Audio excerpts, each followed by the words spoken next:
વિનંતી કરી કે એવા ગાયને બોરડીએ દીવા પ્રગટ્યા. હે માં, તારા ઓરડે તો સતના દીવા પ્રગટી ચૂક્યા છે અને તું એકલી ત્યાં બેઠી બેઠી તારા ઓરડાનો ધૂપ લે એમ નહીં,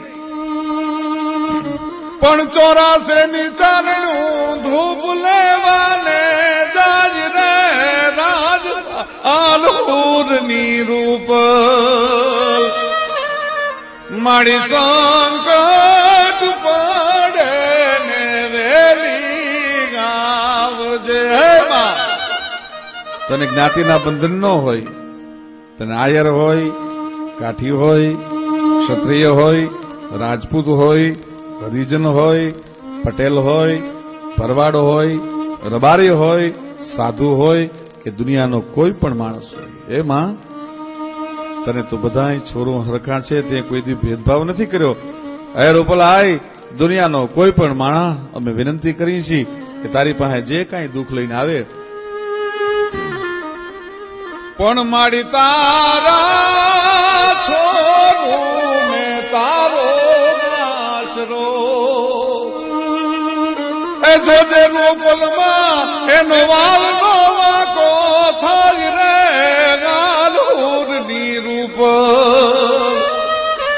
હવે મારી સંકટ પડે ને વેલી આવજે.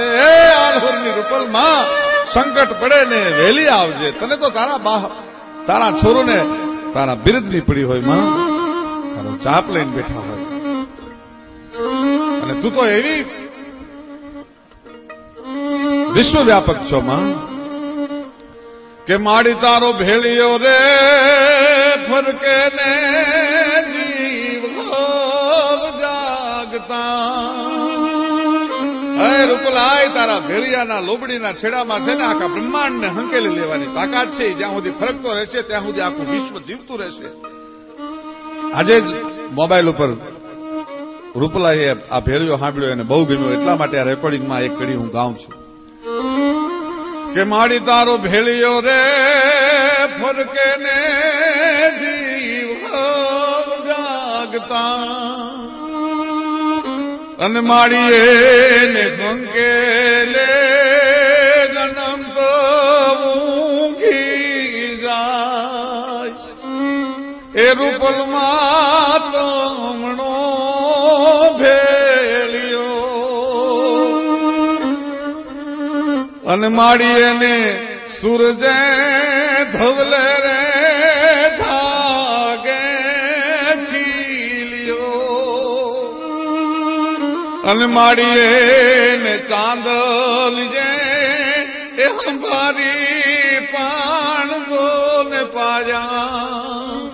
એ રૂપલમાં તોલા ભામીણા એ ભેળિયાવી તોલા ભામીણા અને માડી અમારો ભવનો રે એ ભૂલેલો